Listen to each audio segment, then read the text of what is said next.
तो दोस्तों आइए आज मैं आपको एक कहानी सुनाता हूँ। इमेजिन एक लड़का जिसकी उम्र 7 साल के करीब है, जिसके वालिद मछली बेच रहे हैं और वो भी उनकी मदद कर रहा है। वो ऐसा अपने खानदान को सपोर्ट करने के लिए कर रहा है क्योंकि उसका खानदान गरीब है। इस लड़के को फुटबॉल बहुत ज्यादा पसंद है और अगले ही दिन वो अपने मोहल्ले के लड़कों के साथ फुटबॉल खेल रहा था। मोहल्ले के लड़के उसकी स्किल से बहुत ज्यादा जेलस होते हैं और वो उसका फुटबॉल बहती नदी के पानी में गिरा देते हैं क्योंकि वो ये बात जानते होते हैं कि उसकी फैमिली गरीब है और वो नया फुटबॉल अफोर्ड नहीं कर सकता। लेकिन वो 7 साल का लड़का बिना कुछ सोचे समझे नदी में छलांग लगा देता है और वो लड़का लहर उससे लड़ता है और फुटबॉल को बिलाखिर बाहर ले आता है और वो बुखार के बावजूद अगले दिन मैच खेलता है और अपनी लोकल टीम को दूसरी टीम के अगेंस्ट विक्ट्री दिलवाता है। तो दोस्तों यही लड़का बाद में चलते चलते एक बहुत ही बड़ा दुनिया का जाना माना फुटबॉलर और one of the best athlete बनता है। दुनिया आज से क्रिस्टियानो रोनाल्डो के नाम से जानती है। क्रिस्टियानो रोनाल्डो दोस संतोस अवीरो 5 फरवरी 1985 में फुनचल मदीरा में पैदा हुए।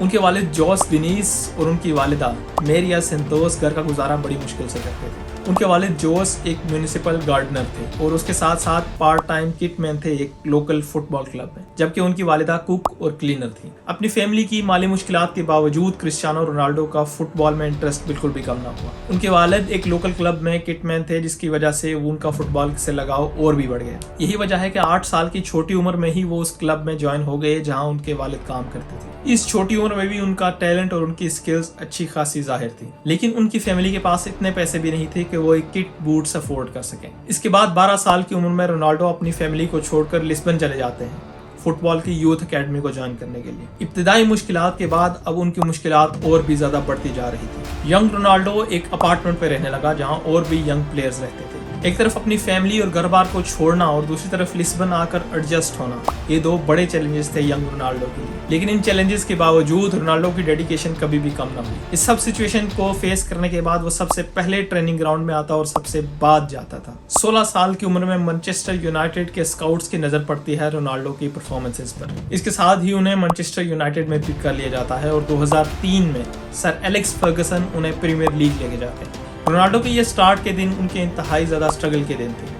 उनकी परफॉर्मेंस पर बहुत ही ज़्यादा क्रिटिसिज्म होता और लोग कुछ भी कहते थे, लेकिन रोनाल्डो ने इन सारी क्रिटिसिज्म्स को फेस किया और अपनी स्ट्रगल जारी रखी और बिल्कुल भी हार नहीं मानी। रोनाल्डो ने खुद को बेहतर से बेहतर बनाने के लिए दिन रात कड़ी मेहनत की और मैनचेस्टर यूनाइटेड में 292 अपीयरेंसेस में 118 गोल स्कोर किए, जो कि एक यंग प्लेयर के लिए बहुत ही बड़ी अचीवमेंट थी। यंग रोनाल्डो की एक्स्ट्राऑर्डिनरी परफॉर्मेंस की वजह से 3 प्रीमियर लीग टाइटल और 1 यूएफए चैंपियंस लीग जीती मैनचेस्टर यूनाइटेड ने। उनकी कमाल परफॉर्मेंसेस को देखते हुए 2008 में उन्हें बैलन डोर से नवाजा गया और यंग रोनाल्डो उभरता है दुनिया के बेस्ट प्लेयर के रूप में। इसके बाद रोनाल्डो की जिंदगी में एक नया दौर शुरू होता है जहां से रोनाल्डो की सक्सेस स्टार्ट हुई और वो था रियल मैड्रिड का दौर। इस दौर का आगाज हुआ साल 2009 में जब रोनाल्डो ने रियल मैड्रिड ज्वाइन की 94 मिलियन यूरोस की रिकॉर्ड फी के साथ। रियल मैड्रिड को ज्वाइन करने के बाद ही उनकी परफॉर्मेंसेस पीक को पहुंच गई और आते ही वो क्लब के all time leading run scorer बन गए। रोनाल्डो ने रियल मैड्रिड में स्टे के दौरान 438 अपीयरेंसेस में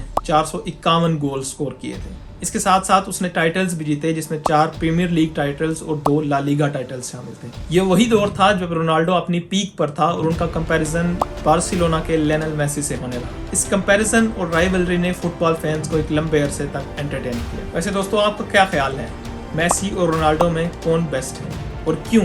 इस रीजन को कमेंट में जरूर मेंशन कीजिए। तो दोस्तों रियल मैड्रिड के अंदर रोनाल्डो का ये सफर बहुत ही लंबे अरसे तक चलता है और तकरीबन 10 साल के बाद 2018 में वो क्लब चेंज करते हैं। 2018 में रोनाल्डो एक नया क्लब ज्वाइन करते हैं जो कि था यूवेंटस।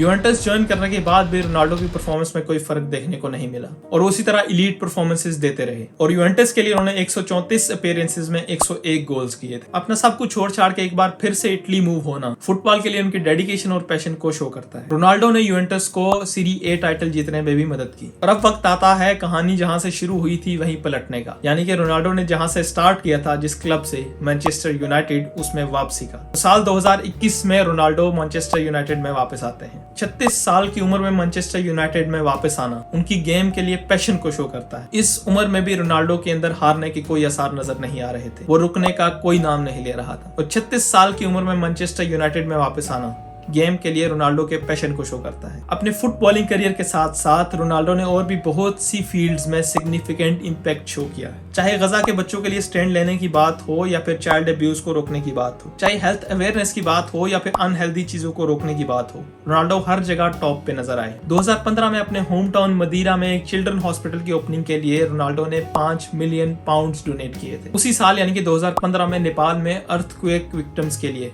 रोनाल्डो ने 1.5 मिलियन यूरोस डोनेट किए। रोनाल्डो की वो वायरल क्लिप तो आपको जरूर याद होगी जिसमें वो कोका कोला की एक बॉटल प्रेस कॉन्फ्रेंस में उठाकर नीचे रखते हैं, जिसमें वो ये अवेयरनेस दिलाते हैं कि लोगों को सॉफ्ट ड्रिंक्स नहीं पीनी चाहिए, कार्बोनेटेड ड्रिंक्स से दूर रहना चाहिए। इसके साथ साथ रोनाल्डो ने अपने सोशल मीडिया प्लेटफॉर्म्स को यूज किया है मेंटल हेल्थ अवेयरनेस के लिए भी। अब बात करते हैं रोनाल्डो के सोशल मीडिया अकाउंट्स के बारे में, इसकी वजह से वो आजकल बहुत ही ज्यादा वायरल चल रहे हैं। क्रिस्टियानो रोनाल्डो के सोशल मीडिया अकाउंट्स की बात करें तो सबसे पहले इंस्टाग्राम की बात करते हैं। इंस्टाग्राम पे क्रिस्टियानो रोनाल्डो ने 2012 में अकाउंट बनाया और आज की डेट में इंस्टाग्राम के ऑफिशियल अकाउंट के बाद सबसे ज्यादा फॉलो की जाने वाला अकाउंट क्रिस्टियानो रोनाल्डो का ही है। 637 मिलियन फॉलोअर के साथ रोनाल्डो टॉप पर है। इसके बाद अगर फेसबुक की बात की जाए तो वहां पर भी सबसे ज्यादा फॉलो की जाने वाला इंसान क्रिस्टियानो रोनाल्डो ही है। फेसबुक पर इनके 170 मिलियन से भी ज्यादा फॉलोअर्स हैं। लेकिन इसके बाद हम बात करते हैं यूट्यूब चैनल की, जिसने सारे वर्ल्ड रिकॉर्ड तोड़ दिए। हाल ही में क्रिस्टियानो रोनाल्डो ने यू आर क्रिस्टियानो के नाम से अपना यूट्यूब चैनल ओपन किया। इस चैनल ने वर्ल्ड रिकॉर्ड बनाया है 90 मिनट्स के अंदर अंदर 1 मिलियन सब्सक्राइबर्स को पार करने का, और अभी तक उनका चैनल 50 मिलियन सब्सक्राइबर्स की लाइन को क्रॉस कर चुका है। दोस्तों, जहां यूट्यूबर्स को सारी जिंदगी लग जाती है 1 मिलियन सब्सक्राइबर्स करने के लिए, वो इस बंदे ने 90 मिनट में कर दिखाया। लेकिन ये कोई सडन सक्सेस नहीं है, इसके पीछे उनकी 2003 से लेकर आज तक की सारी मेहनत शामिल है। क्रिस्टियानो रोनाल्डो की स्टोरी से हमें यह सीखने को मिलता है कि एक फील्ड पकड़ो